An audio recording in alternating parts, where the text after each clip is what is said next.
I'm recording and I'm gonna leave it recording until the end of times. Tell me when, and I will do the clap. Go for it.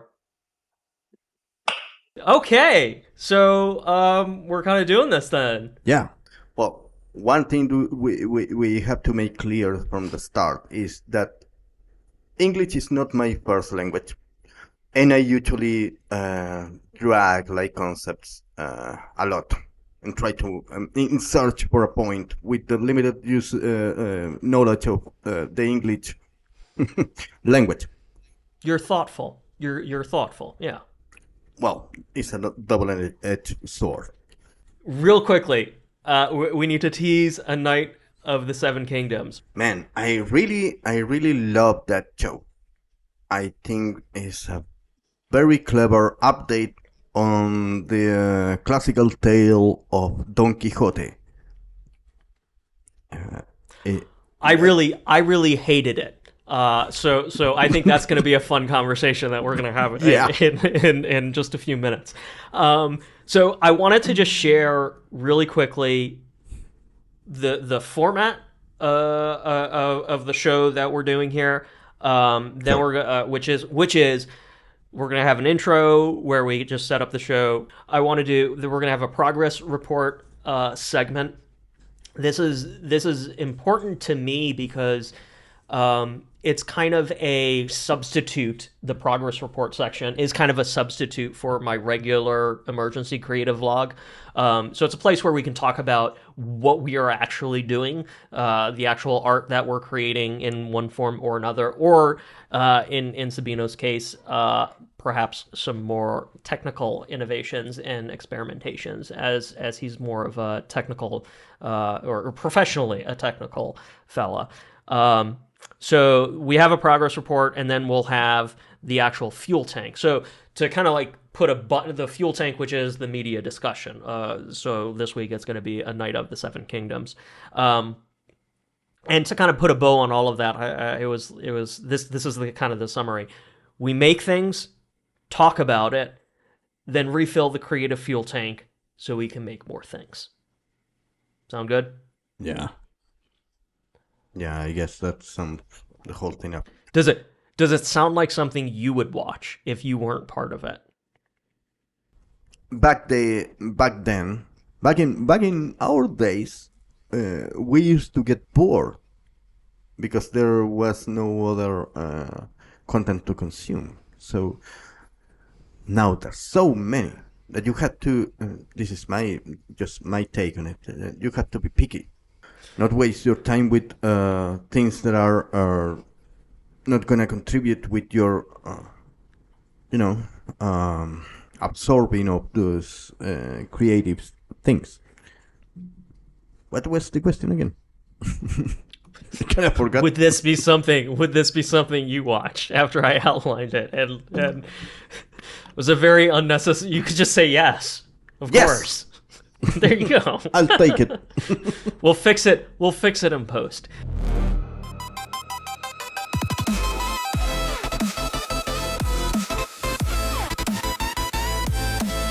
We've been having this conversation, Sabino and I have been having this conversation for almost 2 years, but we have known each other 2006, 15 to 20 years. Yeah, that's part to legacy YouTube times. Yeah. So there's a very long history here, and just to kind of underscore what you just said, and getting to like what the point of what the pointlessness of all of this is. I love it. Is that personally, of course, I'm extremely frustrated with the state of YouTube today. You're a grumpy old tuber.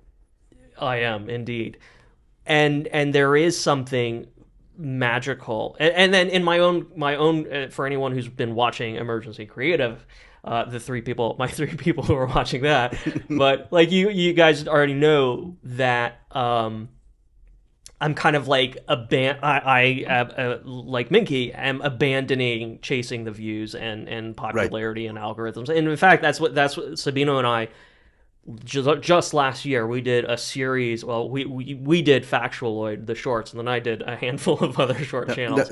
But that was a good project. Yeah, but and that's the point. Like collectively, we did that. We chased the algorithm. We chased YouTube success. We did all of that, and it's depressing and is exhausting and just not worth it. So the where I'm at creatively is kind of like, let's make art a hobby again. And right, because that's kind of where we're at. Like, you can't do anything just for the fun of it anymore. Like, can we monetize it? How do we make a career out of it? How do you make money? Like, there's so many, like, what if you just want to have fun doing something? So I've been really trying to approach my art and my creative through a hobby lens, which just alleviates all of the pressure, right, to create, right? You're just creating for yourself. Expectations. Exactly. Therefore, it's pointless. Big picture, it's pointless. It's not pointless to our own creative souls. Sabino, I'm sure you're much the same way, although you're a little bit more distant. But like, when we're in the zone and we're doing those things that we love, like, nothing else fucking matters. And we're happy. It's not pointless for the legacy. Like, and by legacy I mean like a community you can found about some guys in the same symphony, in the same sync that we're at. Like, I feel like the creative process, whatever it is, you have expectation, and I love that you mentioned Factoloid, because the first video that you made about Factoloid was and something stick with me in that video. Like, whenever you get involved with a project, you know that you're going to have your heart broken. And that's because you put it, like we put expectations, like we expect results of that effort.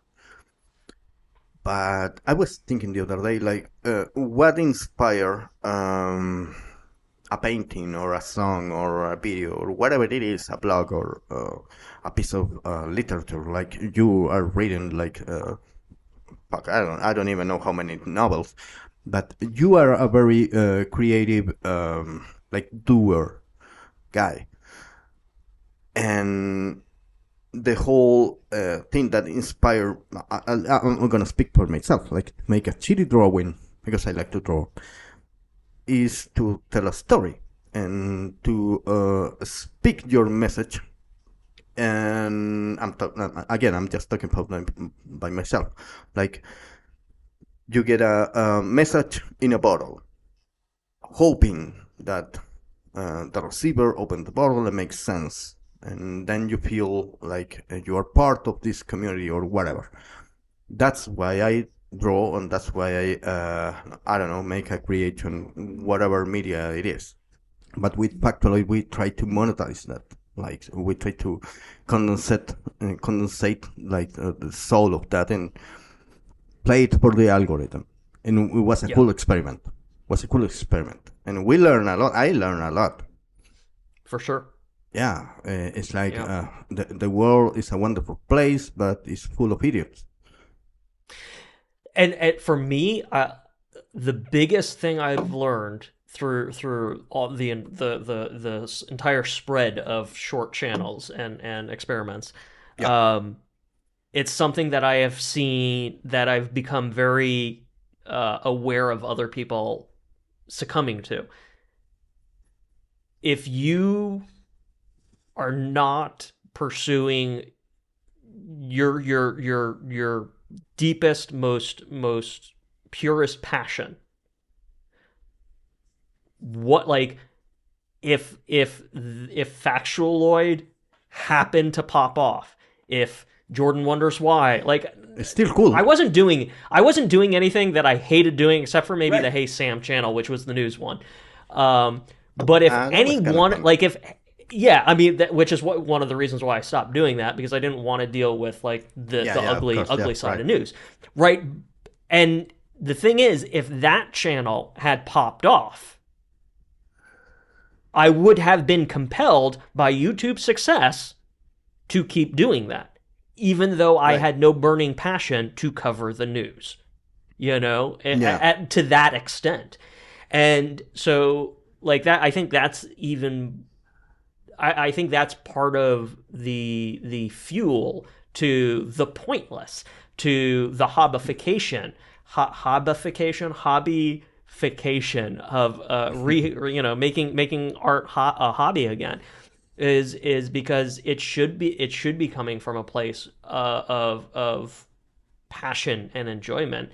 And the problem with YouTube, especially now, is that one way or the other, it's a funnel. It's going to funnel you. If you have any bit of success on something you're doing, it's going to funnel you into monetization and scaling it up and up and up. And it's like, I don't like. We thought about Factualoid very carefully before we pulled any triggers on it. And we both had that same experience of, we love the bones of what we're doing here. So if it did blow up, we were happy to keep doing it and exploring different ways of doing it. It has a decent amount of views too. Yeah. But you do. My point. The other point is that I have seen so many. Like, I mean, even Minki. Back to Minki, we have a lot to right. He'll do one of his one of his talking videos and get very aggressive or emotional or whatever. Yeah, the and end of it explodes. It explodes in views. Right. But he repeatedly says he doesn't want to do talking videos. Those aren't the videos he wants to do, except he got like thousands and thousands of views for this blow up video, and it's just like, that's the funnel. It's gonna keep pushing you to whatever is successful. So if that's not what you truly want to do, don't waste your like that. It's a very. My point is, it's a slippery slope, and you have to be very careful with that. Well, I think your point is too, like, it's pointless, and I love that analogy because I see you as myself like a very how do you say it, like nihilist type of fella, very cynical, very like judgmental about, well, a lot of things. Like, we are humans. And we share that, like, we have that in common. And the old, like, I'm closing my channel down, and now I'm talking about Minki, is I'm closing my channel down every week or every month. It's same as the somehow Palpatine returns. Somehow he returns. Let me just pause you real quickly. So remember Please. exactly what you're saying, but I want to insert this just so Minky doesn't have the wrong idea. No, brother, we love you. We love you we so do. much. We both love you. We talk about it. Yes, Sabino did not know you deleted your channel, the other channel, and he was like, "Where is this? What happened? Where is he?" So I had to fill him in on your other channel, like. And then before we even started this, I did very explicitly said, I explicitly said, like, I don't want to talk about him, and if we do talk about him, we have to talk about him like this. And the problem is, Minky, you literally just posted a video right before we started recording, and I happened to watch the video right before we recorded, and your video was literally in line with everything we are talking about here. So that's why you are a topic of major topic of conversation in our intro here. Carry on, Sabino. Yeah, that's beautiful context for a discussion that is being. I don't want to alienate somebody who doesn't know Minki, because the 2 or 3 viewers that we're having. And I don't know, maybe you are from the future watching this. I don't know why you're watching this. I'm on everything that you can watch, but you're watching fucking this. They finished Netflix. Yeah, well, for whatever reason you're watching this fucking shit. There was a guy that is called Minki, and he's a creative individual and a collaborator of your channel from I don't know. No, Never I mean, collaborate. We've never. I did. Oh, you're right. You made a video. I never did. I've made video responses to him, and I did try to loop him in to Upgrade Not Found. Yes. But nothing ever worked out. Yeah, sorry, my bad. So, but just mutual fans, right? It's a part of the community, and we know each other. Yeah. And I follow him, and I watch his videos. And in his videos, I'm turning 50, like in a few years. I stopped counting my age, like at 35. That was pointless after that. But I'm pretty sure that I can double this kid's age. Like he's 25, right? And he's he has a very passionate like understanding of life, and it remind me about myself, like at his age, or maybe younger, or maybe later. I don't know, but it resonates with me every video that he made. There's some component that is, and I'm not gonna lie to you, Minky. There's some cringe element. And I know you have a niche for that, you speak about it in your video. But there's empathy level and a self-reflect level. Like I can relate of the anger and like all this shit in the world is not a good place and whatever. But after 20 years. You tend to look back and say, oh, well, of course. That problem that at 12 seemed like a lot is fucking laughable now, right? And you, I'm speaking very bluntly, like, I think I asked you today, like, if you were senior, like a generation born in the 70s and the 80s. And I think it's a very distinct generation of people who are born after the 2000. And there's generational distances that me as I'm getting older is difficult to reach. Like I have a stepson who is 15. Sure. And I can understand that fucking guy. Like he, same guy that my father couldn't understand what the fuck I was doing, right? Yeah. But this is that frustration to spark something with the Minky situation. Yeah. Like we're fans. We follow your drama, and I get very invested in your problems. Like when you talk about your home and how worthless it is, and how unjust the life and the persons and. Reminds me of my naivety at one point in my life, right? And I don't want to sound superior or something. It's just I'm a fucking old guy. No, I think what your point is, and it's it resonates is because I'm the same way, and I said that in my video responses to him, back at last year whenever I did them. It's like we've been there. We've been there. To various degrees. We all have our, the core theme of Emergency Creative is mental health. Yeah, man. The grass is always greener. I've talked about all of that. Exactly. But, we've been there, and it is through, our collective lifetime of experience that we're able to not get not Hulk out at any given moment these days. And even then, that's not even guaranteed. But like that's Yeah. like I think that's the takeaway, Minky, is like, yes, it sucks right now when in your 20s, and it doesn't get better. You just get better at handling it. Yeah, that's key, man. That's wisdom.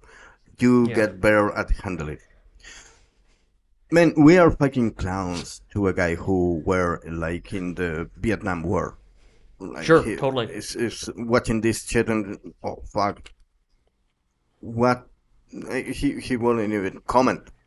Just turn it off, right? Yeah, yeah. And but society and generation plus after generation is getting smoother. Like I can grasp and I can understand, but I'm I'll push back on that a little bit, because there is Please. there is that sentiment that you shouldn't complain about where we're at today, because because like go back to exactly what you said, like, oh, it was so much worse back then, and like to a degree for sure, but let's Yeah. not dismiss or minimize what we are living through and what we deal with today. And Of course. one of right. the right, and certainly for Minky's generation, like what's really shocking to me is thinking about these kids who don't know a world without the internet, who don't know a world without their screens, Yeah, yeah. and there's that. There's the one forever war after another forever war, after the world turning authoritarian. And the ones who are declaring the war are just fucking kids in another generation. It's just the ecological collapse we're living Right. through, the economic Yeah. collapse we're living through. Yes, in many ways, life is so much better than it was 50, 60 years ago, 100 years ago, for sure. But I don't want to dismiss the fact that we are still living through unprecedented times that Yeah, yeah, have we all don't of its know, yeah. own levels of trauma and horror. That is like we just all have to find ways to cope and deal with it. It's a very keen observation, man. Yeah. I thank you for that, because I can totally relate to that guy, and I can totally feel his pain, and I get frustrated because I know whatever thing I will say to him is he's not gonna listen. He has to live it, and I know that is hard fucking road, and I would just wish him luck. A good friend of mine, and well, cheating on him, and he was devastated. And in his desperation, he asked me like how much time I have to feel this way, and I said like, well, give it 2 years, because and the automatically response is, what, 2 years? Are you fucking cheating me? That seems like a long time. Now it's fucking candy, man. Like I just 2 years. Fucking I great was just news. dude, I was just thinking, like, my first breakup in my 20s was like the first major breakup. Yeah. Early 20s. It's like, wow, it was I was the lowest point ever, bottom of the barrel, worst fucking thing ever. Intense, Since man. then, two marriages, 2 divorces, handful of other relationships, and then the last relationship that ended, a couple of years ago. While like things lingered a little bit, it was also like, okay, she's gone, moving on. What? Skip. Dude, I remember back in my 20s, that first breakup, a friend at the time, a couple of friends came over, and they boozed me through. You would have been very proud. They boozed me through the breakup. And I just remember that night and he was an artist, and he drew. I probably have that piece of art lying around. So I know I do. I have this piece of art, and he just was drawing some weird shit and cats and thighs and all this kind of stuff, just to make me feel better, because I was so fucking broken at the time. No, man. That's a And good then friend. now, like again, the split screen of, what, the breakup in your 20s and breakup in your 40s. I was not quite 40 at the time, but still, that 20-year difference is like that's that Sabino. You're so correct. It's just like, you can't tell people that. You have to live it, and you have to just get there for yourself. So to Minky, what I would say is, um you don't have to, right? You don't have to, try to follow the advice everybody gives you, but for sure know that, we've been there, and Yeah. we're happy to share and talk, if you ever need it. There's another thing. Like, the only reason what we are expressing our opinion on this matter if, is because you put it out there. Uh, I want that's a very good point for everyone else who's watching. Like, don't think we're like airing someone's laundry or something. Like, yeah. this dude posted his videos, he shared it, and it's out there.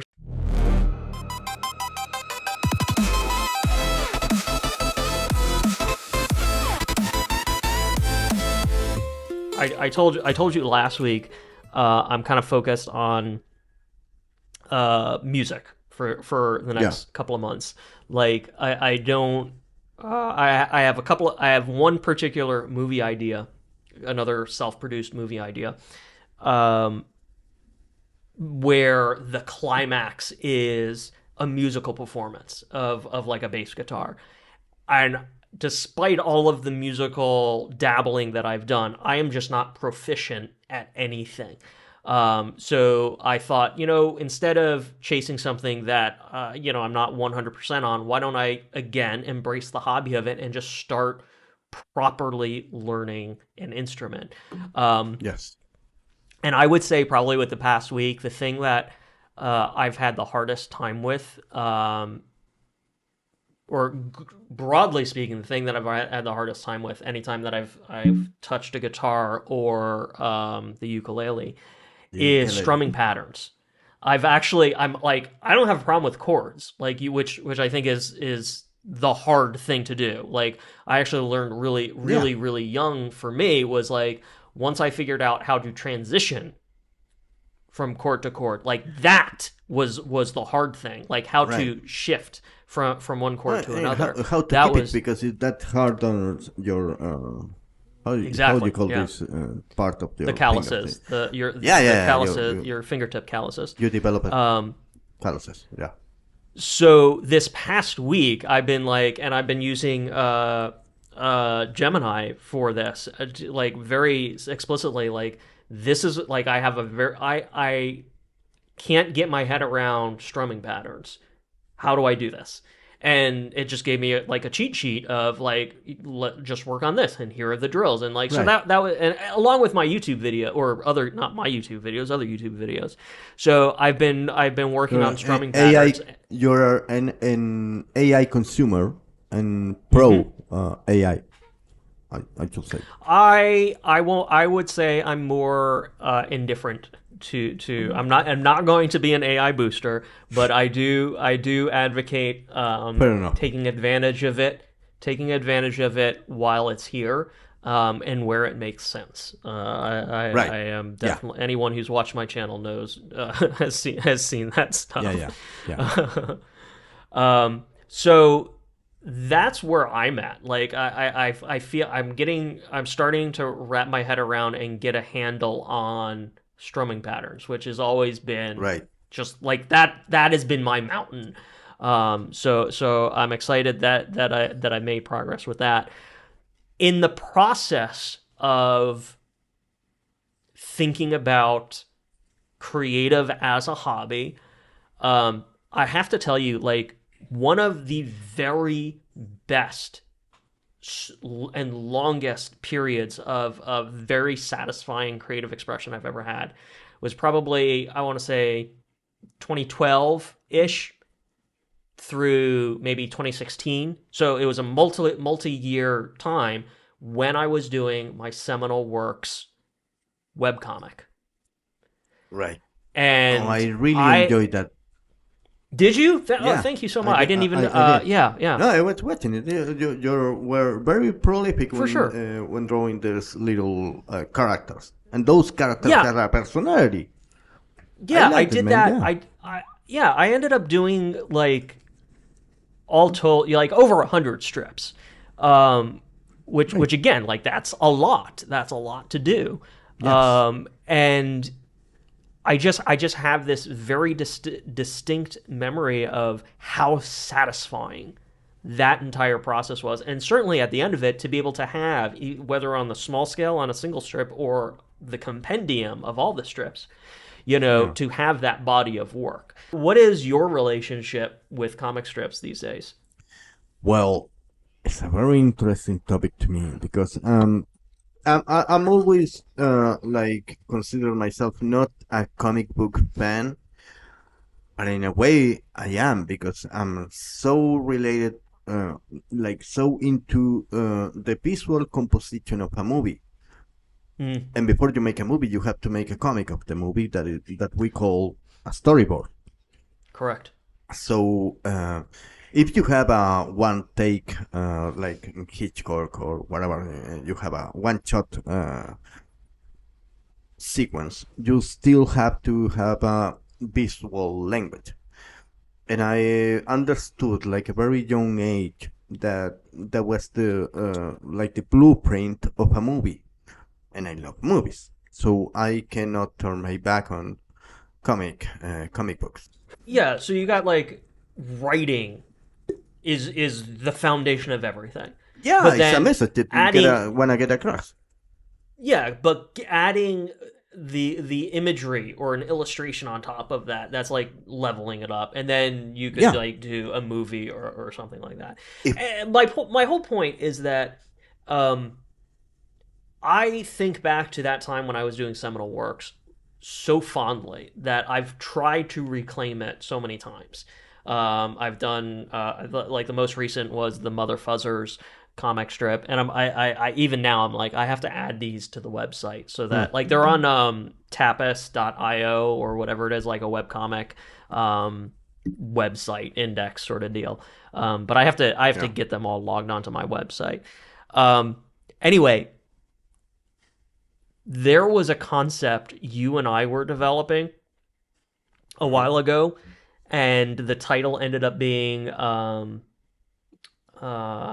Legend of the Emerald Wizard, and the idea was that it was going to be like this video game inspired levels I remember about to where every episode was a different theme, a different or a different style, as these characters are traversing a digital space to find the Emerald Wizard. And kind of what struck me, or what I'm noodling with, and again, the whole idea is like, let's turn this into a hobby. Let's make this like low stakes, just it's a fun art project. That's it. So I want to call it The Legend of the Emerald Wizard, but it's almost a continuation of seminal works in that it is all of those same characters, and the whole premise is it is a literal interpretation of an internal mental fracture. So, and I did this in the original run where my character in the comic strip was losing his mind and he saw these different characters come to life and all this kind of stuff. So it's kind of that premise where he has two kids from an alternate timeline show up. There's a professor character that I've played with a lot. Is like my grumpy avatar. Of course. And I was like, and I never knew how to incorporate all of them together. And I basically just have this. Now I've got this framework where they all become real in the world of this comic strip. Um, I'm kind of excited about it. And it's like, oh, this is something that I can write. It's something I can draw to some extent because I'm a very much a graphic artist, Yeah, I know. illustrator. You're like Andy Warhol. You're not gonna do them. Yeah, I'll create the models, I'll create designs, Yeah, and then I'll get it vectorized, and then I'll just move models around, and then yeah. hurry up and build a strip and move it on. You're a baker, man. So that's what I wanted to share, just as like that's probably a story that we will be talking about later on, and there will be Yeah, I'm excited about it, definite actually. progress reports. What are you working on? Is there anything anything exciting you have to share? What's happening in your art world? You know what? I was thinking about the same thing all week. Like, we are gonna record this conversation with Jordan, and I have to show him something. Like, my first thought, and I'm gonna be totally honest about it. My first thought was, let's make a drawing, because I cannot draw very decent. I have my. I'm gonna show it to you something. I think I shared it with you, but I have my. Yeah, this one. It's Nosferatu. Dude, Yeah, it's that's really good. yeah, it's pretty decent. And I have Is that Marlon pencil? That's pencil or charcoal? charcoal. Dude, And yeah, we've talked about that. We both love charcoal as a medium, right? yeah, and I have pretty decent Dude, no, drawings. I have not seen any of these. These are fantastic, especially the Nosferatu. I love the Nosferatu. Oh, thank you, man. That was very special because we went on a vacation with my wife and my stepson and my stepdaughter, and we have like how do you call it, like telescope, because it's a very clear sky, so you can Yes. actually study the universe and whatnot. And it's a very special, like a spiritual place. I don't buy any of that bullshit, but still, it's a very spiritual stuff. And we were just laid down there, looking at the sky, and I was drawing, and my wife was knitting, and my daughter was like doing a tweet or whatever the youngsters do these days. And I was drawing fucking Nosferatu, with the how do you call it, the charcoal of the Charcoal. fire that we had on it. Oh, So it felt like very connected to the earth that we are, like it was a very a good experience. But the reason why my mind just went to Nosferatu is because I love silent film, and I love like very hard shadows, and I love black and white and easy to follow stories. This is Yeah. bad. This is good.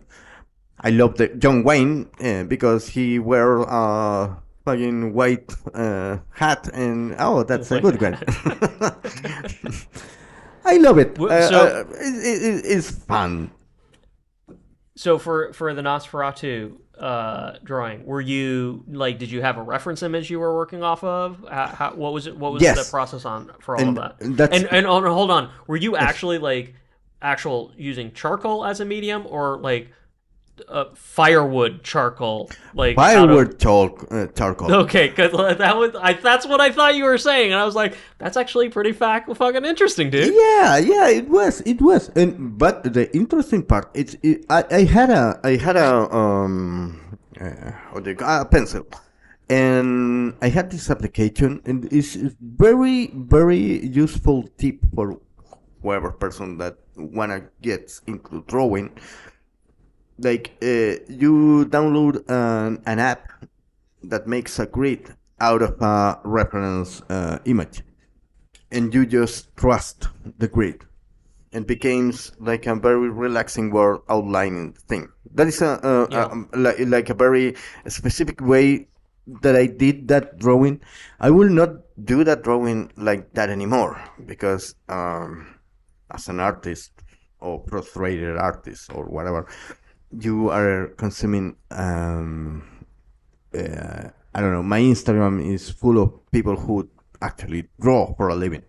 So they have all those techniques, and they use charcoal in a very more effective way and more impressive way that I did. And that became like a what's the point of this? There's so many. Well, exactly. So as soon as you start compare, like the demonization of But comparison, like the you can learn. You can learn. It's not about. It's not about the how good Jamie Oliver cooks. You know, it's how good you can do it with an inspiration like Jamie Oliver in your kitchen, hmm and you have a dish for yourself. You're not gonna share it with the world. It's fuck the world. It's just for yourself. The thing is that I was thinking about the same question that you asked me. Like, what did you do? What are you doing right now creatively? sure, sure, sure. I don't know what should I do. Like, I have these many ideas, and I have so many projects that I want to tackle on, but I don't know where to start. So uh, I stepped back and I said, okay, let's start with a drawing of the Night of the Seven Kingdoms, because I love the story. It's a simple task, like an exercise that you Yes, have, you must do, not because of the results of the exercise, because of the process. yes. Like you're training And yourself to do something. I love that, oh, let me take inspiration from the show that's right in front of me that I'm enjoying. Yeah, There's enough interest and passion in what you are seeing that, all right, let's just drill. So I think that's brilliant, and I think that there's such an important aspect to that, an important thread across creative arts. Like the hardest thing about writing is pretty much everything. Writing sucks. It's a very, very difficult thing to do. yeah, it's a painful thing to But do. once you get the ball rolling, once it's going, and all of a sudden, once you have pages and pages and pages, like you have momentum. And I think that's kind of like Yeah. the idea behind drilling and practice is that you are building a kind of momentum one way or the other. So I think that's smart, man. Well, thank you. And I think that that's an advice, a very good advice. Like start simple, not with writing your memoirs or something. Just fucking drawing of a single take that speak to you, because you have something to tell, and whatever medium it is, like music or visual or a drawing or whatever type literature, you have something to say. And I kind of make a relationship with this love and hate relationship that I have with my skate. Rollerblades? Yeah, rollerblades. And Okay, you okay, put your rollerblades. I have rollerblades. okay. And I kind of use them, and I want to be good at it, but I know I have to take a lot of, like falls, painful Yeah. falls. But there's no other way. Okay, so I bought protections for whatever, because I Yeah, cannot yeah. I cannot gamble with my body anymore. Yes. Yes. Getting And old sucks. yeah, so We are both feeling it, my friend. We're both feeling it. yeah, so I look at like a fucking ninja turtle with roller skates, and but I'm doing it, and I know I'm gonna fall, and I know it's gonna fucking sucks, and it's gonna hurt, but I'm gonna get better at it. And as soon as I made my peace with it. Same with hmm the creative stuff. Like, okay, I'm gonna make a drawing without the grid. The grid is just a tip that helped me a lot, but I'm gonna, give it a shot without the grid. And it probably is not gonna make like be proportional or something, but still one step closer. Like we talk about this. Like if you're not embarrassed of your first draft, you're doing something wrong. Right. Yeah, that Well, applies. let's complete the circle here, right? Because I'm still listening. the creator economy and YouTube means, oh, as soon as you make your first shitty piece of art, as soon as you skate you skate and fall down, like, oh, you have to post it, otherwise it didn't happen. Yeah. But hey, Right. you're gonna suck, so maybe don't post it. Who gives a shit? Or maybe post it and it could serve as an inspiration of whatever.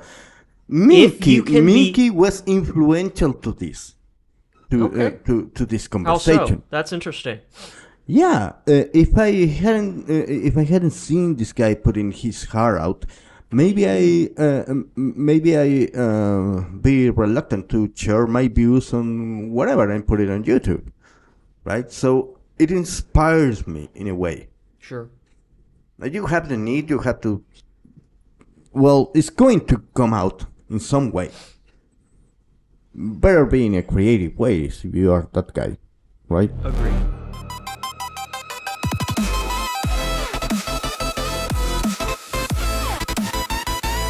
All right, we absolutely have to get into A Knight of the Seven Kingdoms, and I want to preface this entire conversation, the fuel tank section of this show.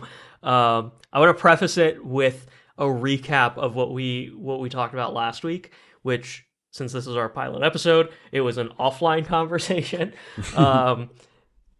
You had already started watching it, and you mentioned it, and I was like, I shared that basically, like most people, I think, after the last season or two of Game of Thrones, I was like, I'm done. I'm done with it all. Not interested. I thought it really felt like the House of Dragon was it was just money grab. They were just milking the franchise. I didn't see that one just because fucking filler of And in our conversation, you pointed out, which I was unaware of, that this new show, A Knight of the Seven Kingdoms, was taking place not only 100 years prior, so it was like a relatively fresh storyline, unrelated to what's already been established.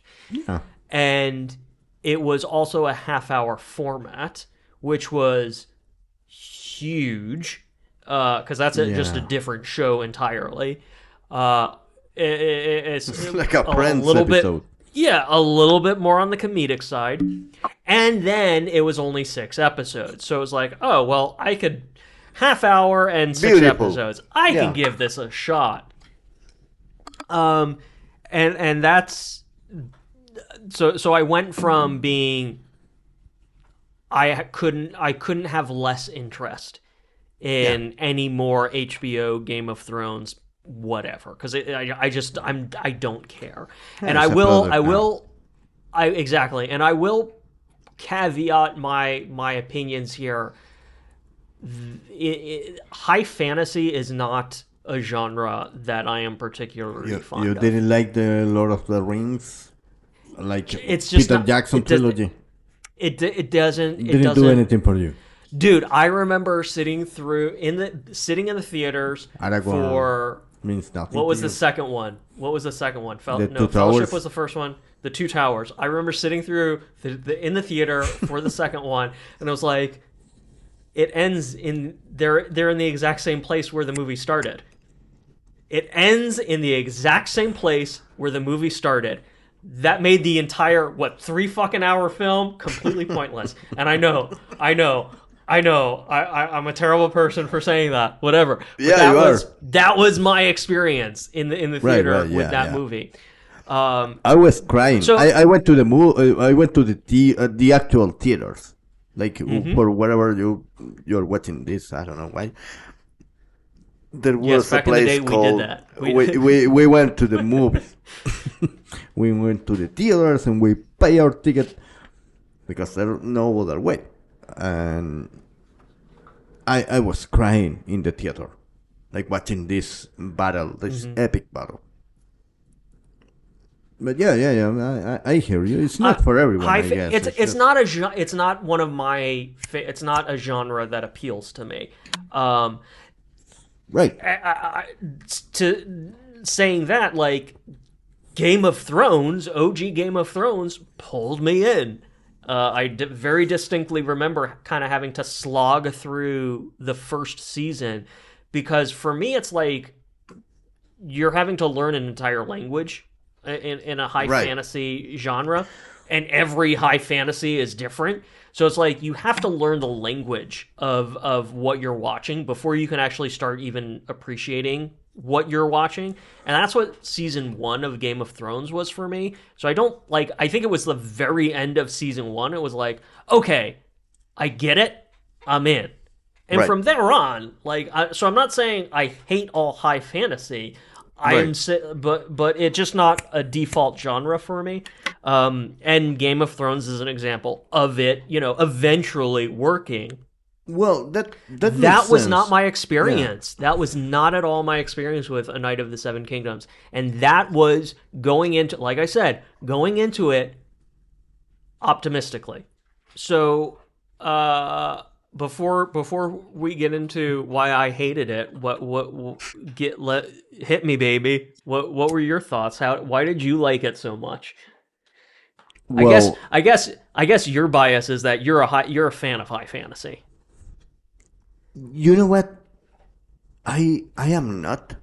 I like a certain degree of grounded stories, so I can relate. Sure. So if you're talking about our necromancer, I don't follow you. And this weekend with my wife, we were in a walk, like in a park. And there was this group of fucking nerds. I wanted to 80 bullies their asses. There were swinging swords, LARPing. like a medieval. I didn't get it. I didn't make fun of them with my wife because we are pieces of shit with the. Well, this is a different generation. So, no, I do not. I'm not fond of this, genre. Okay.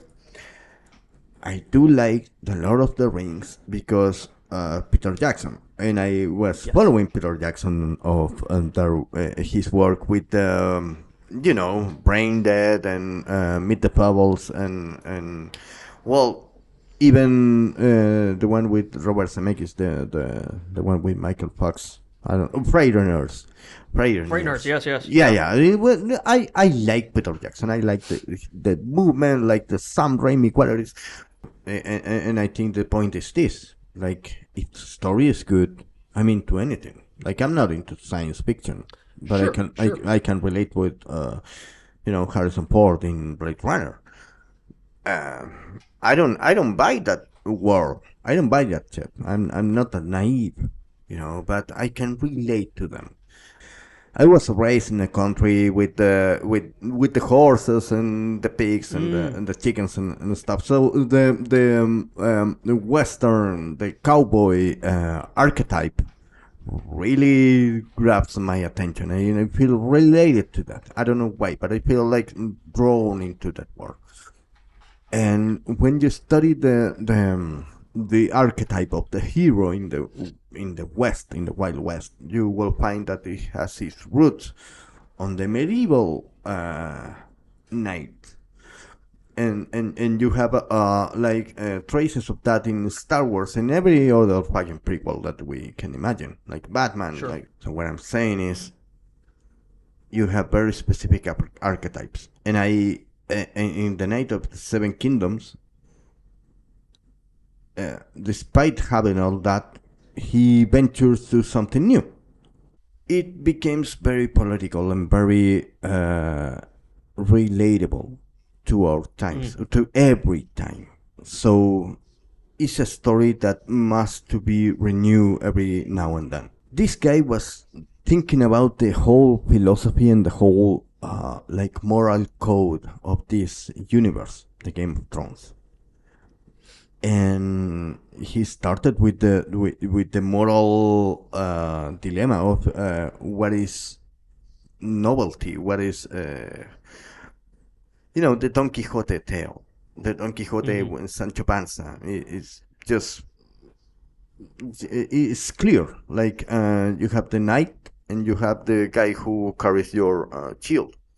And the video game too, because it has me at so many points, man. Like I'm a fan of Zelda, and the first thing you had to do as a character who has only your fucking you had nothing, you have to find a sword and you had to find a shield. And this guy literally had to find a shield in order to get to check the checkpoint 1. So well, he had this shield. He had to get it painted. That's an upgrade in the video world. I'm coming off of not only producing my own feature film, writing, directing, starring, upgrade not found. It's You're a maker. I'm a critic. I did it. Exactly. I did it. I made my movie, and in addition to that, I was also hired as an associate producer on someone else's indie feature film. I gave notes on the original screenplay, and then in post-production, I was brought on as the associate producer, and I restructured the film, I tightened the edit, I got it ready for a theatrical release. Yeah. So my point is that's my brain is in filmmaking mode, and my brain is in, of course, like, right. How what limits can you push? Like, how can you be creative and innovative? And the very first thing I see in this series is the sequence of him burying his knight. Right. Yeah. Under the tree. And taking a shit and very graphic. We'll get to that. Please. You have one beautiful wide shot. It's like, I would imagine that might have been even something you stopped and drew. Would stop and draw because it was that beautiful. Yes. And then they cut away from it. And it's like, why would you cut away from that? Like, you have such a beautiful shot. We're not doing it like you can tell the story with this shot. You can show the sequence of what's happening. And yet they kept cutting away from it. Well, and like that was 20 new posts to TikTok. Exactly. It was like, oh, if we don't have a fresh cut every 4 seconds, that we're not Kubrick, boy. Exactly. And that, like, so that was the first thing. It was like all of a sudden, and it, like, the visual, the lack of visual authority, right, was transparent throughout the whole movie. It's like, you've got these grand sets, but the shots are all almost so tight, and you never really got to see the scale. You never, very rarely did you zoom out and see epic scale. Yeah. And it became almost, as I'm talking about it, it's like, okay, I can almost see, like, that's their way of subverting the OG Game of Thrones, the Lord of the Rings aesthetic. We're not going to give you the big epic scope that you would think from this show because it's going to be a 30-minute short form format, except your entire fucking production design, the entire fucking aesthetic is still epic scope. And as a filmmaker, as an artist, you still want to deliver something that is visually next fucking level. And it is still a fucking HBO show. So I felt like visually, starting with that one, you had this one beautiful wide shot and they kept cutting away from it. And then every time, like, you've got these great locations, you've got these great events, Right. and so rarely did you get to see like the majestic scope of it. And I was Right. like, what are we doing here? It was Yeah, just it's so kinda frustrating.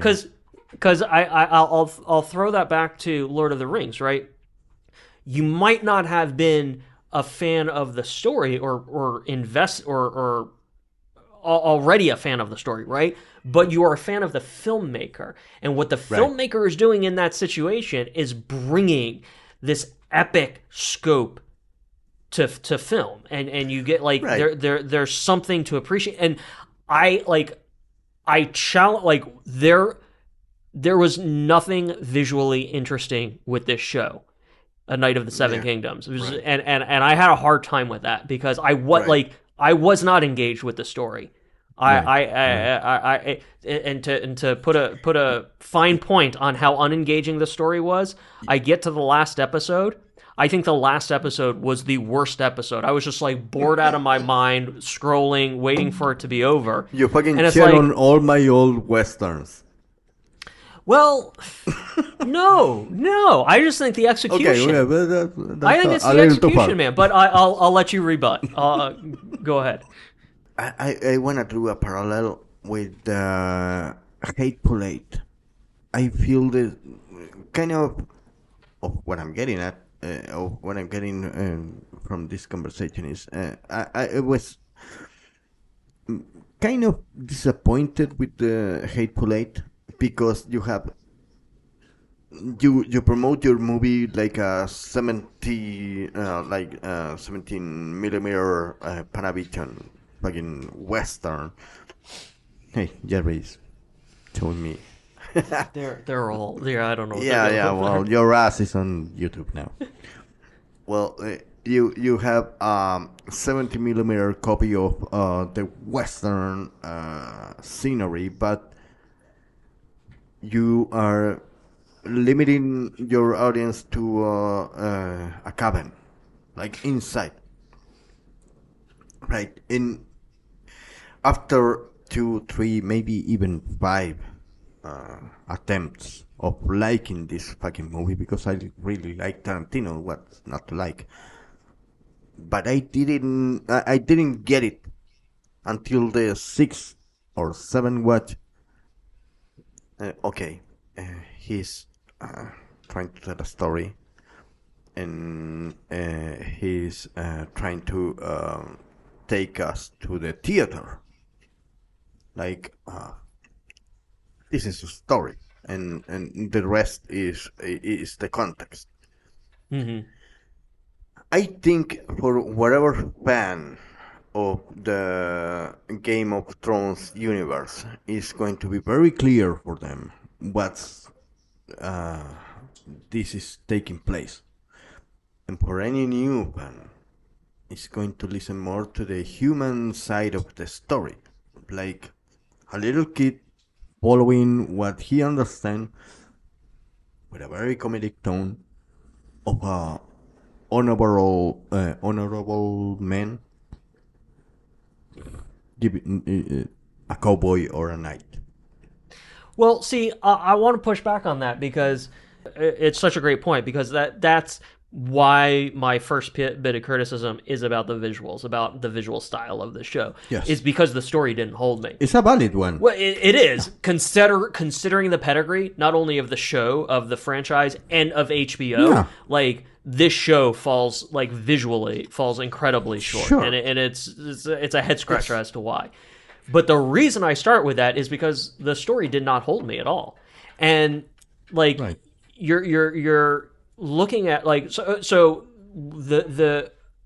the optimism that I had going into the show immediately gets dashed because I was under the impression, or I was optimistic, that it was written completely fresh. It was like it was like, yes, it's set in Right. this world, but this is something fresh and new that we're not leaning on George Right. R. Martin. It's not. But no, it's wa- based it- on it- it's based on a series of Yeah, of I have novellas. a lot to say about that, so let's put a Sure. pin on that. So that was a disappointment. That was a mixed bag. It's like, okay, because again, Right. what we know about the OG Game of Thrones, it was when they went off script, when they left the Right. books because he hadn't finished writing the books. That's when the show got fucking horrible.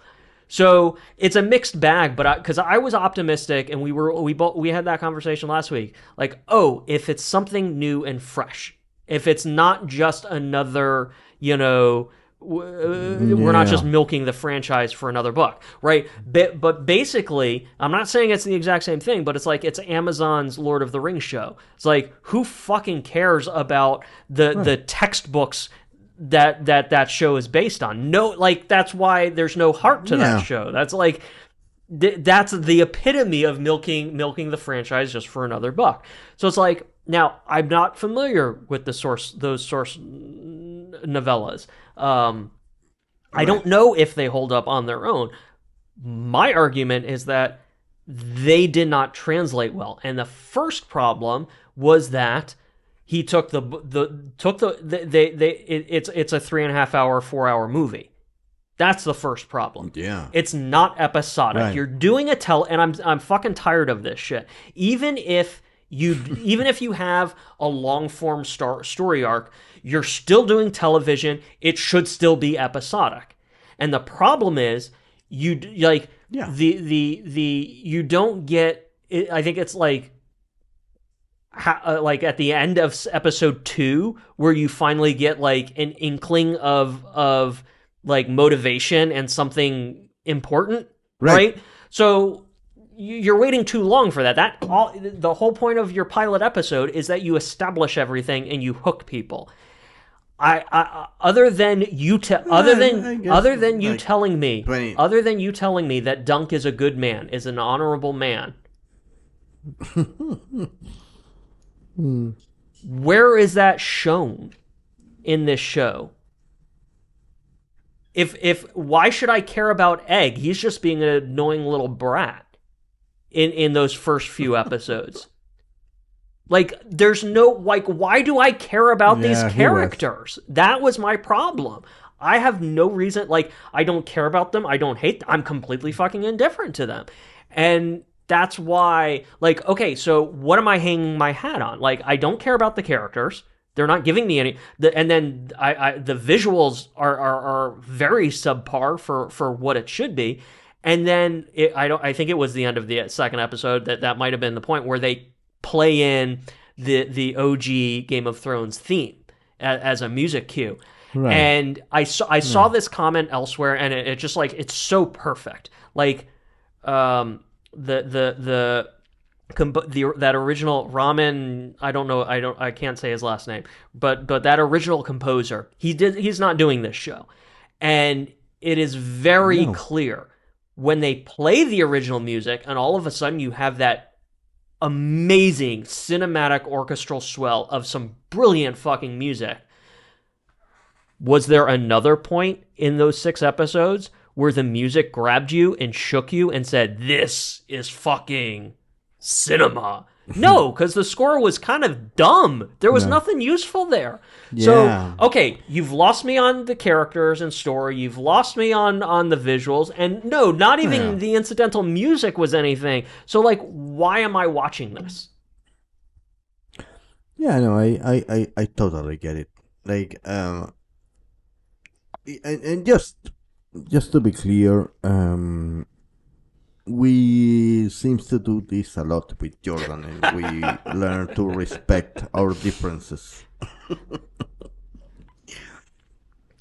I love the show, but the funny thing is that when you speak of okay, we have this very good franchise like Game of Thrones. The Night of the Seven Kingdoms were directed by 2 persons, one guy, one girl, who they are very young, and they have not like experience of changing, like friends or whatever. They are just modest directors. So it's hard to be critic, considering all the points. Like the first, I have my business. I'm an entrepreneur, so I'm thinking, okay, how much does this fucking cost? How much and why is so expensive? That's the two questions for every fucking project.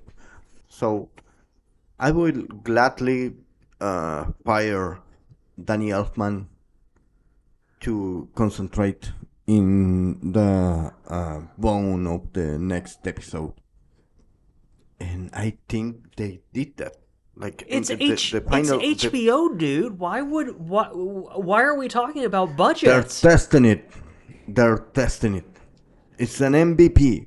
It's the first season of. We don't know. It's just they fucked up before. You know, and they are. Again, this is my maybe naive point of view of how the series work. I want to offer this counterpoint to that specifically. Like, we got to cut the budget and we got to see it, like the MVP argument, the minimal viable product argument of it.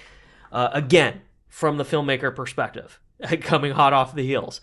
If this is your one shot, if this is your one fucking shot at a TV show, if this is going to be your one fucking shot at this season of this show, why would you not give it everything you've got?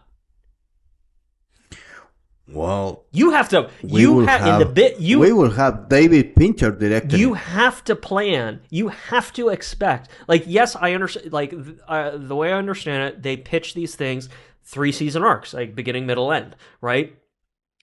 But I think in television, 3 novels already right written. in television, even on something like HBO, you have to be prepared to be canceled. You have to be. So again, but why would you not give it everything you've got? And if this season was the evidence is there, man. The directors are just inexperienced directors. Well, why would HBO hire them for this then? Because it's an MVP. And if it laid up, fucking. Well, I'm saying the MVP argument is a terrible argument for television. Have you ever seen or heard about the Always Sunny in Philadelphia pilot? They shot it on, like, they spent about $200, on like handy cams. That's the way to do it. That's an MVP. I didn't know. But it's also a pilot episode. Oh. It's a true pilot it's a true. Let me finish this. Hardcore. Let me finish this. I'm sorry. It's a true pilot in that $200 pilot. In that they use that to sell the show. That pilot never made it to air. They reshot the pilot with an actual budget. Yes.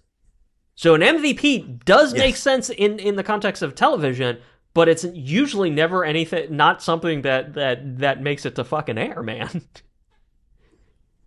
Well, yeah. I hear you, and I was going to put the case of Hardcore Henry. Okay. It's action. It's the first. Yeah, it's that first person action film. Yeah. Right.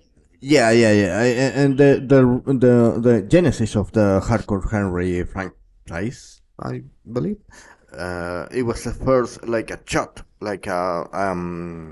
short film, or in YouTube. So same as with Tetris, the movie.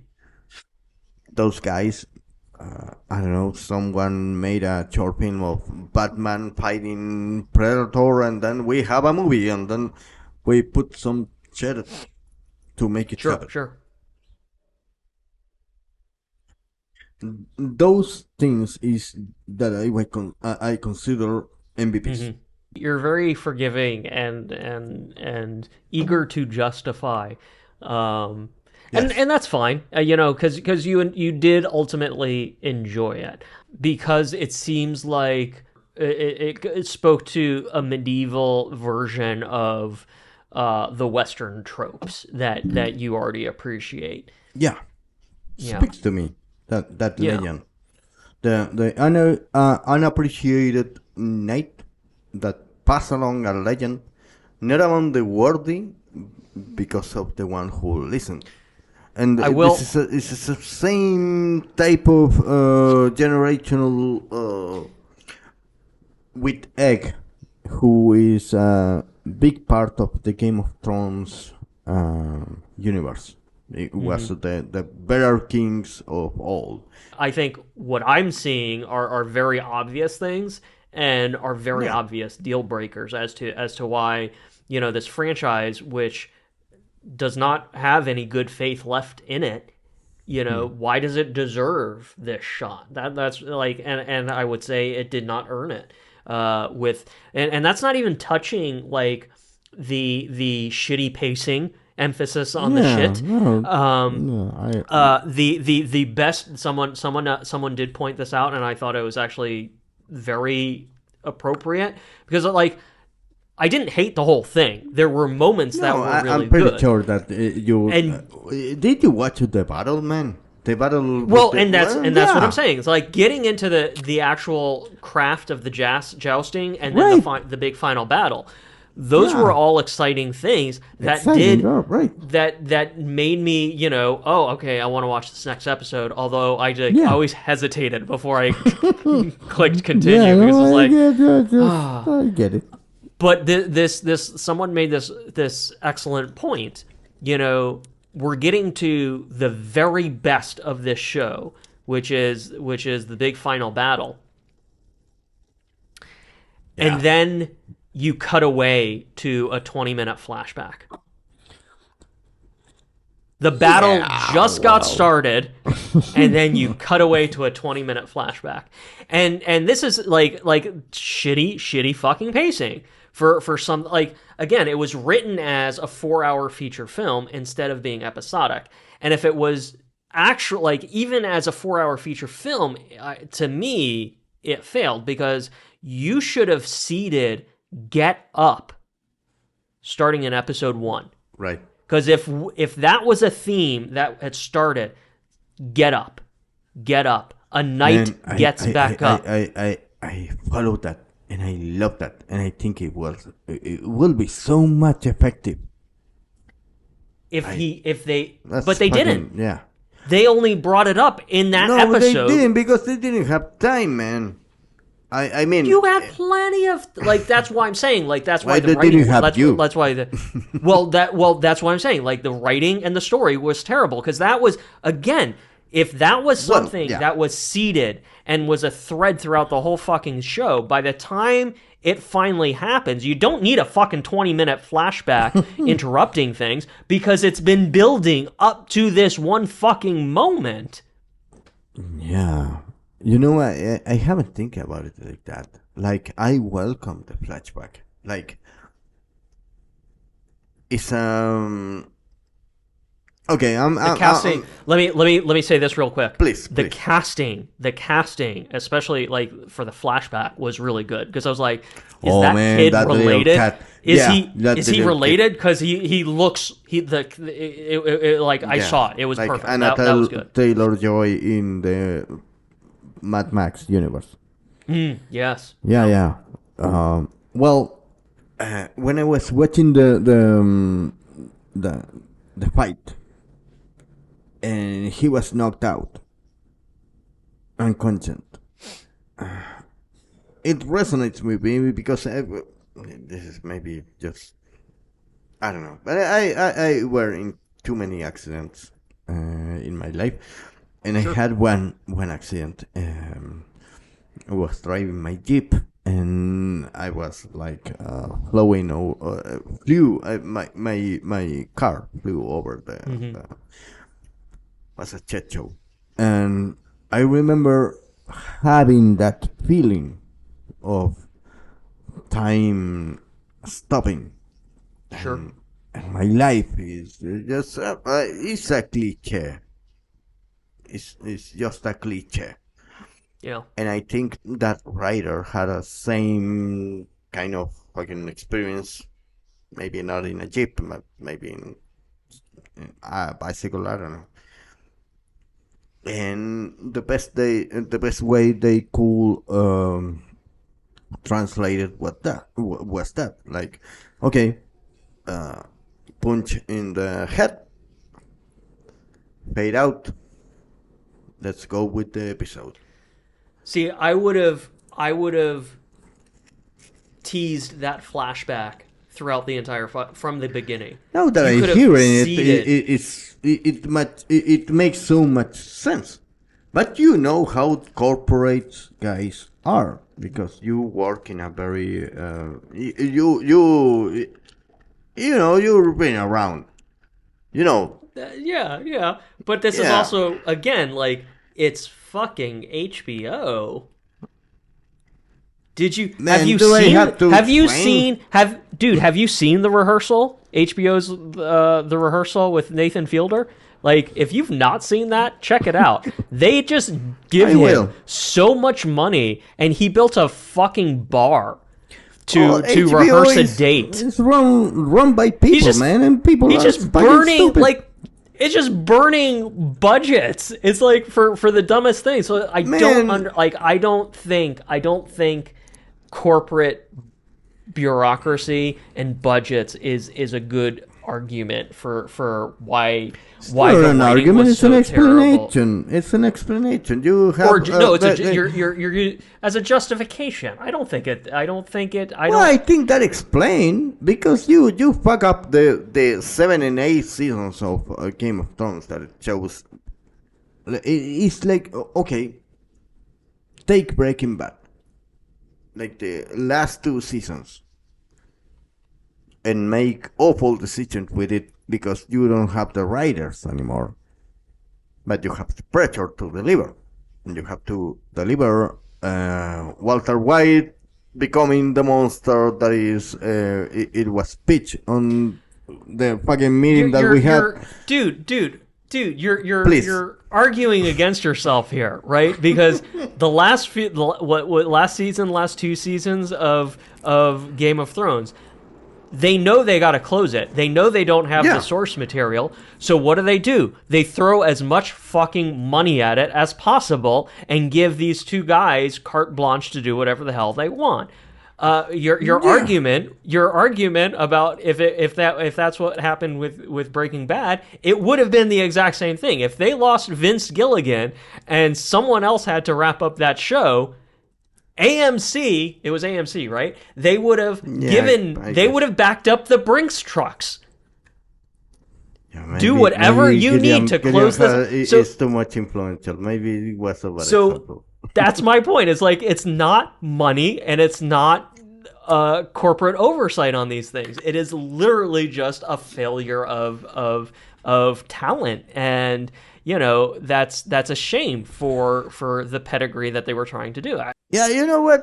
That really pissed me off, man. Because if you had sent your resume to HBO, maybe you could be writing that stuff. And what's the filter that they are using for this guy or this guy directing this thing or this thing, right? And they cannot listen. There are some points in the history of cinema, I dare to say, when they start to listen, like John Favreau with the Marvel Universe, that I think is going to be studied more like Star Wars, like in 100 of years from now. And Yeah. you have I don't know, the Wizard of Oz or Gone with the Wind, like very clear checkpoints across the history of cinema. And who are directing those things? Are the producers or are they really the counterculture? When you came across 2 names like I don't know, Scorsese or Jim Jarmusch or the Coen brothers or I don't know, for Coppola. And those are the resistance of a trend. And I kind of felt the vibes of that trend in the Night of Seven Kingdoms. That's why I loved it so much. Like, I can you describe in the show what actually gave those vibes? Because that's where I'm coming from. It's like, what is this show trying to say? What is this show trying to do? yeah, And I came up with nothing. Like nothing I was. came up with a lot of fucking things, man. That's and that's Please. funny. Well, have you seen Shane? I know it's Shane. Yeah, I know it's Shane. Yeah, the tale of this is a Yeah. remake of that tale. Yeah. Like the Arthur and the circle. What happened? Did I My light went out. Yeah. Oh, Battery that's a good. died. That's a good sign. The Arthur and the square table. No, it was a circle one. What was it? The night I don't know what you're saying. Yeah. when you have Merlin and you have a knight and you Oh, have the sword knights of the in- round, the knights of the round table, the sword and the stone. Yeah, yeah. Yeah. That was a round table, not a square one. There was a knight, a round table, and you have the tales of Lancelot and Percival and Guinevere. I believe, and Arthur himself. The tales of honor and the tales of the retelling of the archetype of the hero.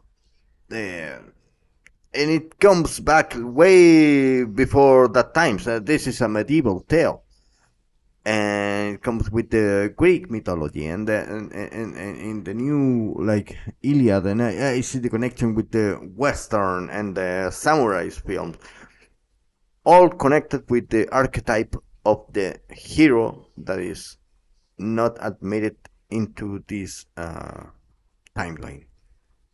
That he's going to, sacrifice himself in order to the new world to take place. Either this is a new. Yeah, but here, dude. The only time Dunk does something honorable is what, halfway through when he punches the Targaryen, right? That's the only time that he shows and doesn't tell. Right. So if it's a story, with that. Okay, go ahead. What? I think that the honorable personified, like honorable,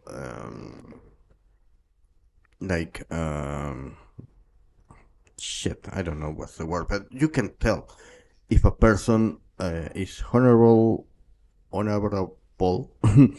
in the way is behavior, and you will see little details like looking them in the eye or having looking for in a handshake that never existed. Like there's a lot of details about the behavior of this knight that tells me that he is looking for honorable behavior. I see where you're coming from here. I don't think if that was supposed to be what we're hanging our hats on, I don't think it was established very well. Right, it may be I think you're probably reading into that, in my opinion. Right. I think what is an incredibly fair read is, one, it's pretty obvious from the get that, and again, this is a huge spoiler, but whatever. It seems very obvious from the start that he's lying about being knighted. Yeah. So we've already he doesn't even know how to read. Right. So the first thing we come to understand about this character is that he's lying. And if he's lying about it, maybe he wasn't even worthy of being knighted in the first place. There are much better ways to show his innocence and his naivety, because the way they did show it, again, he's lying. He's begging anyone and everyone to recognize him so that he can get some sort of shot at greatness. So he's vain. Well, it's more relatable. It's more relatable because you fucked up. You fucked up. When you are growing up, you lie to yourself and you lie to others because of that account. And no, you dude, I'm not saying those are bad things to do. I'm just saying, in the context of the story, you have to balance that, and right. you have to show the arc.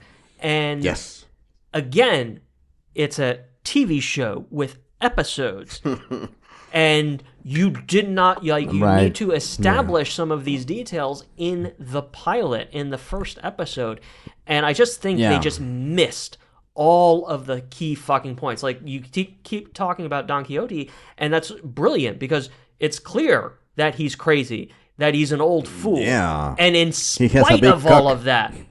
And in spite of all of that, he is still a noble hero. And we don't, we end with that conclusion for sure, but it takes 6 episodes to get there, rather than really weaving the story and developing it and seeing how those traits play off of Egg, and how, Egg should have been almost an antagonist to him, right? Like that there was that way of life is not gonna work, right? There could have been a whole the whole antagonistic relationship there that could have been so fucking interesting. And when you step back and think about it, it's symbiotic. Symbiotic.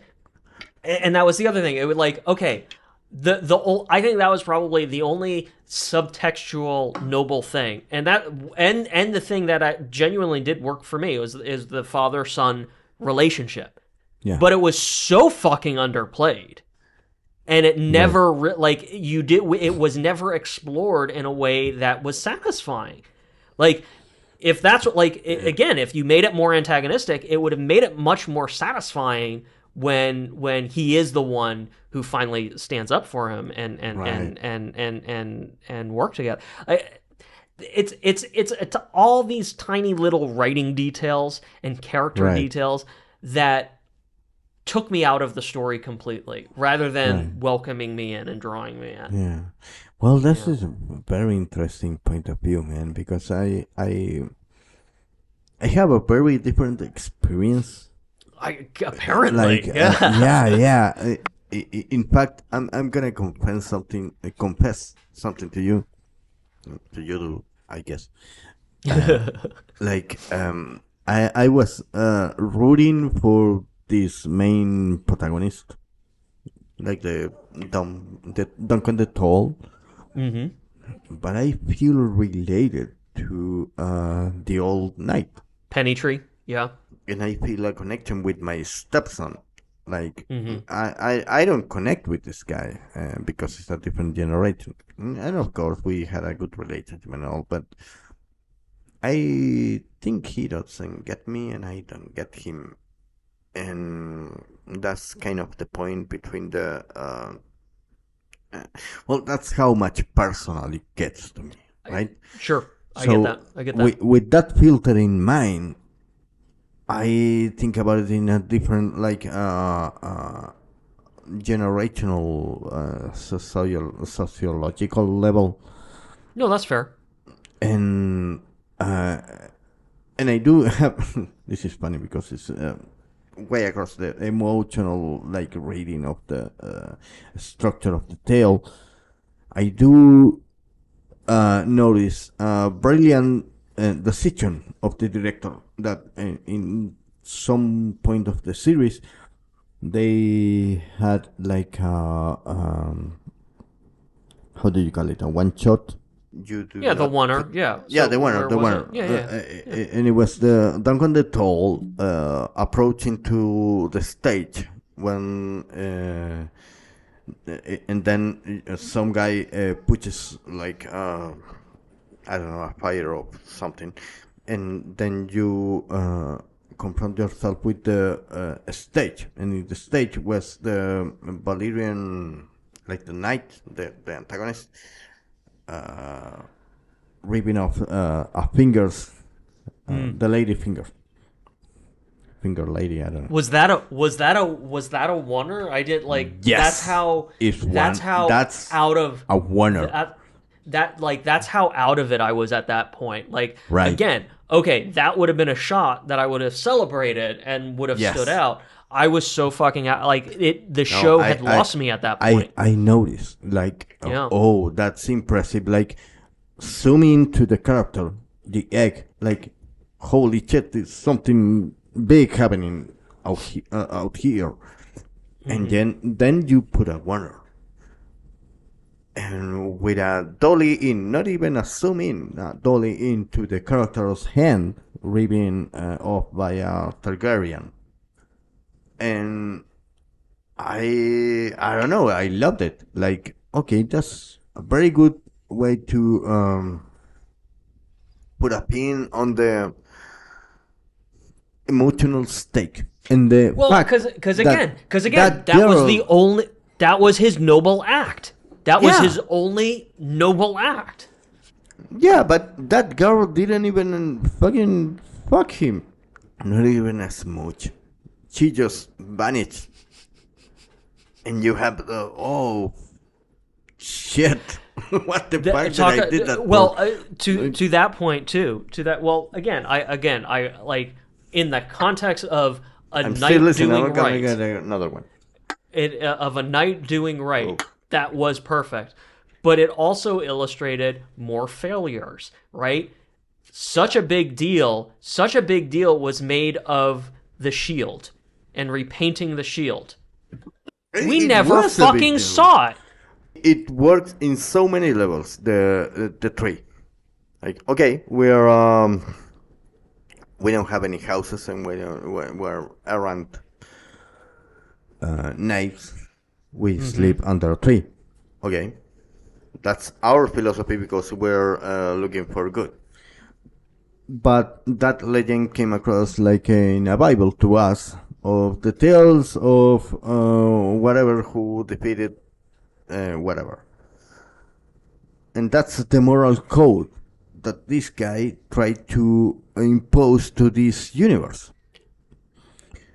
In actual, the tree with the star, with the falling star, really makes sense in the way that it was an emotional scene with the main character and his Sancho Panza, and it connects with the legend of the actual shield that it was described again, like in 2011. By some guy in the Game of Thrones shows, like, okay, this is a shield.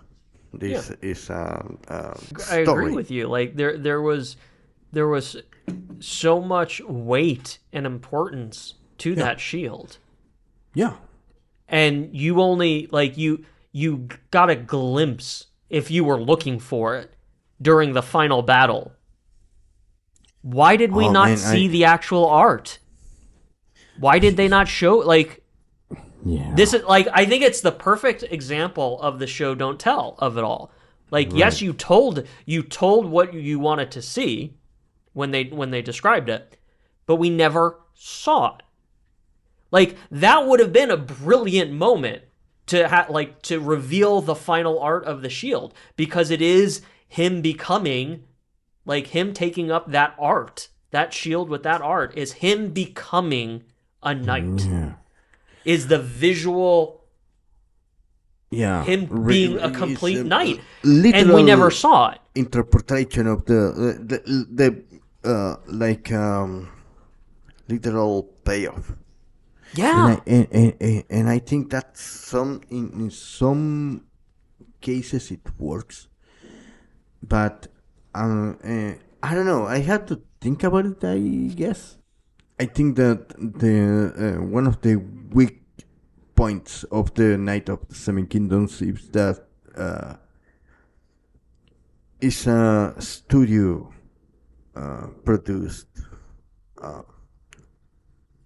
type of creative show. Fundamentally, the thing that I was afraid of, that it was just another cash grab, that on its face we thought, oh, maybe it's not. Maybe this is something fresh and original.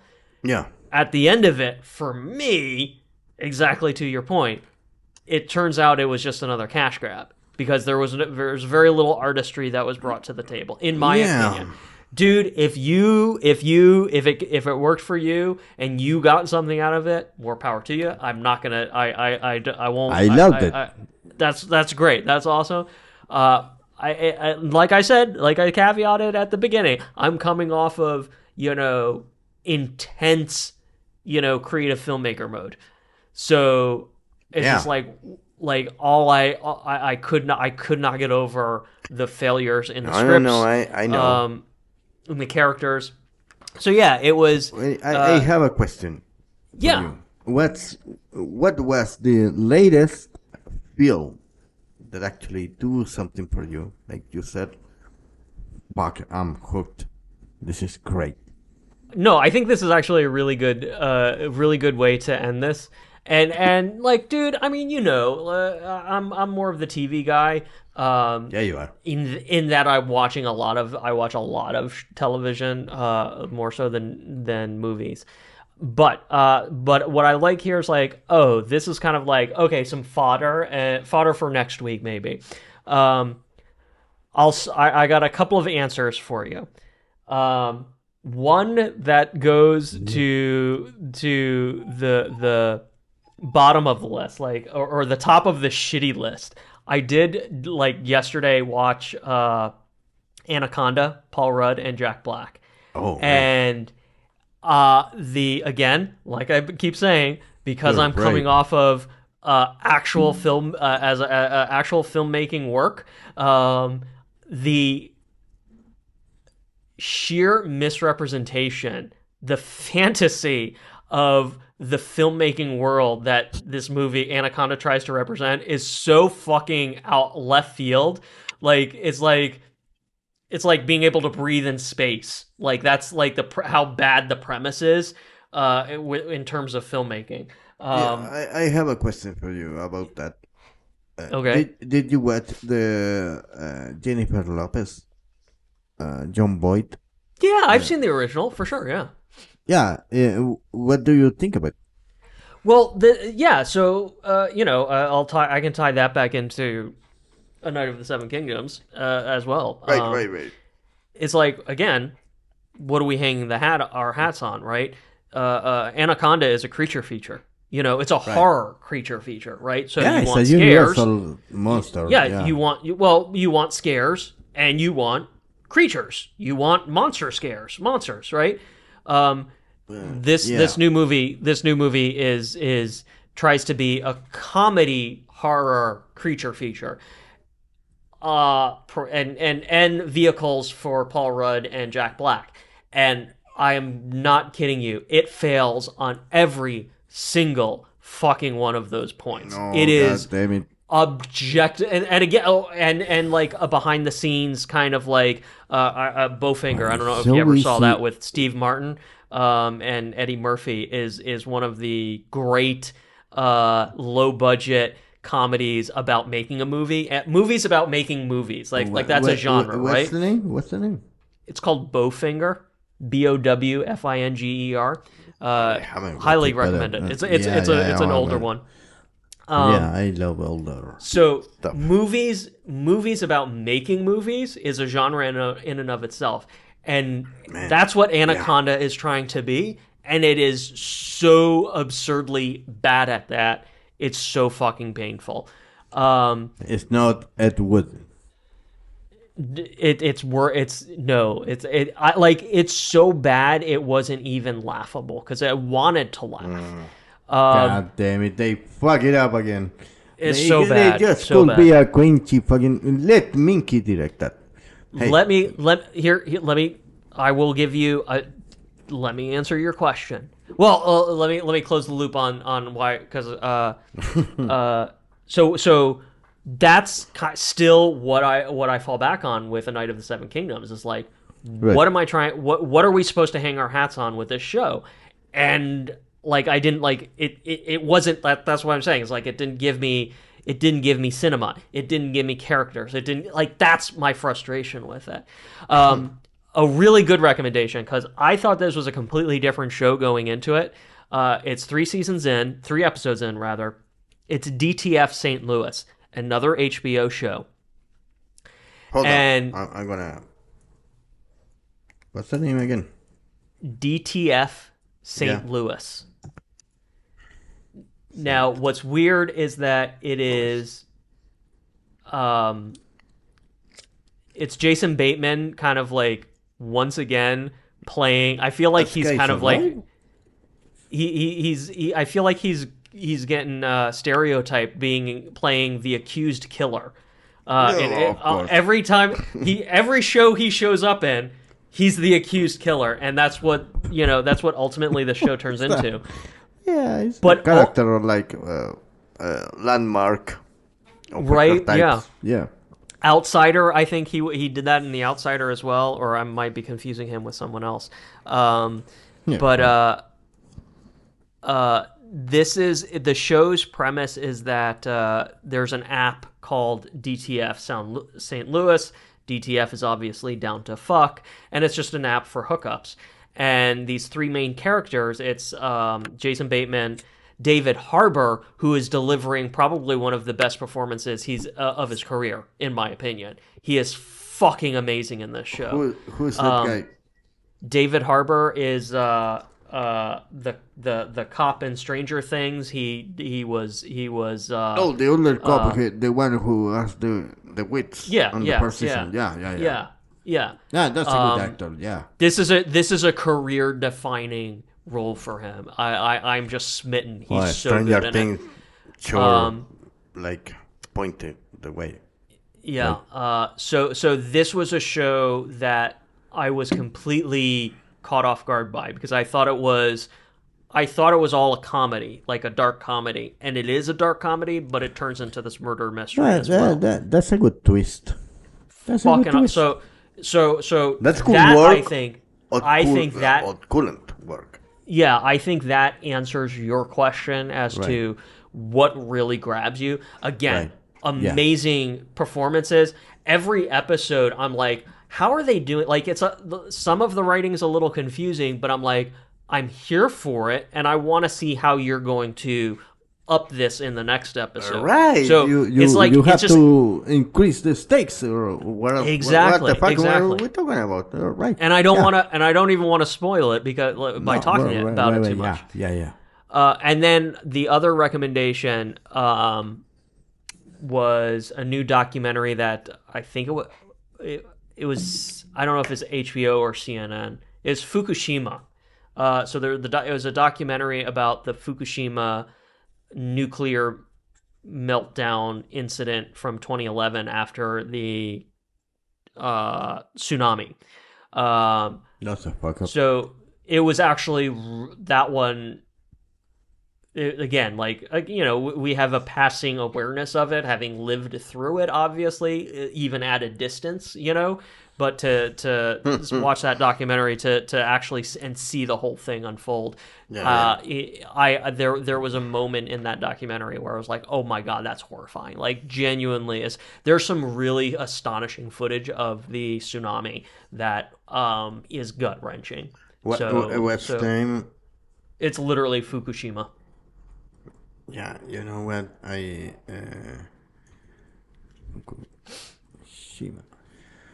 remember watching the Chernobyl series on HBO. Chernobyl, peak. Yeah. Oh, fucking!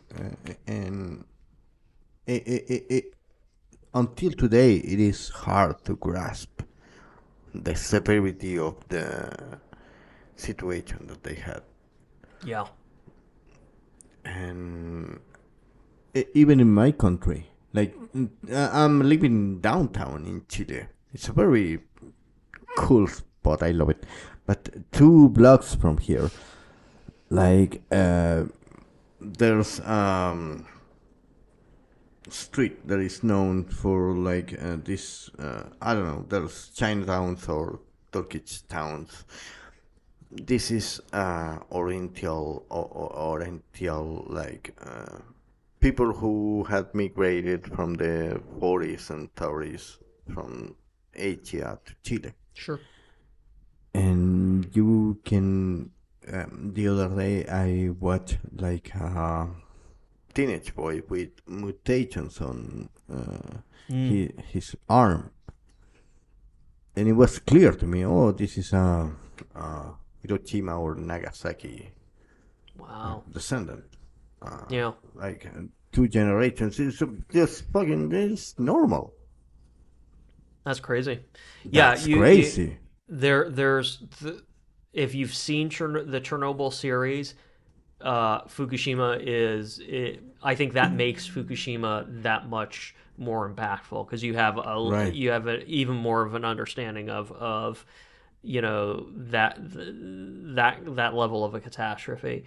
And it was actually really, it was interesting to me because I think my opinion has been, nuclear energy is a very powerful and reliable, but it's like this really from it could just be just be what I'm bringing to it in this moment is like, oh yes, it's reliable and renewable and good energy, but is it worth the risk?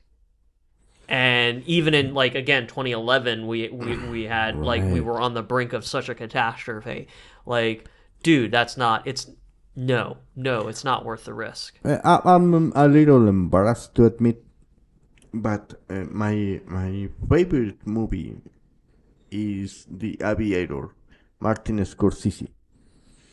In a very close second place is Fight Club, but The Aviator and DiCaprio and the whole Scorsese and the background of that story, I just love it, and I feel represented, and I think there's so much to learn about this protagonist failures and attempts, because he is in war with himself and not with the perception of Howard Hughes, which is the father of Iron Man, that inspired Stan Lee to make this Iron Man comic book. Really? Yeah, really? Yeah, that's yeah, interesting. Yeah. Oh, that's interesting because... okay, I can see that. Yeah, I can see that. I get that. Okay. And it was funny because I was watching the Spider-Man trailer today. Yeah. The Tom Holland, whatever, and Zendaya. I'm more interested in Dune Part 3 with Robert Pattinson. But I was watching the Spider-Man, the new trailer. And... Hey, it's a Spider-Man, they're playing the neighborhood, wherever, just fucking... We got to wrap it up here, but I will... Yeah. I had... This is the thought that I had with the Spider-Man trailer. Joel Schumacher's Batman and Robin. Oh, I'm very... Yeah. That's what I'm saying. I think we've reached that point in the MCU, and then specifically with Spider-Man here, where we're just like we're trying to cram way too much into 2 hours. Who's directing the new Spider-Man? Is it the same guy? I think it's John Watts. I think it is. Young Watts. I think it's the same guy. Yeah. But it feels like, and not even, dude. Batman and Robin was the first thing that I thought of, but honestly, it was Raimi's Spider-Man 3, same thing. Oh, man, you're cramming so many characters into this story. how are you imposition of supposed the to do studio. justice? Right. How exactly? How are you supposed to do justice to any of them? Yeah. And then so Batman and Robin was the first example. Spider-Man 3 was another example. Man. We definitely have a pattern here in these superhero films. They keep That's a having to get bigger. cliffhanger. Yeah. I wanna tell you. I want to engage, but I'm not because we have to close this. Yes, we do. But this is great. I think Yeah. we will split this up probably into 2 videos because let's see, I'm at Shout out we're to almost our at 3 2 hours. viewers. Exactly. So enjoy, brother. Thank you Jimmy. so much. Jimmy and Minki because you're tagged. Dude, we did it. After 2 years, we We did finally it. recorded one.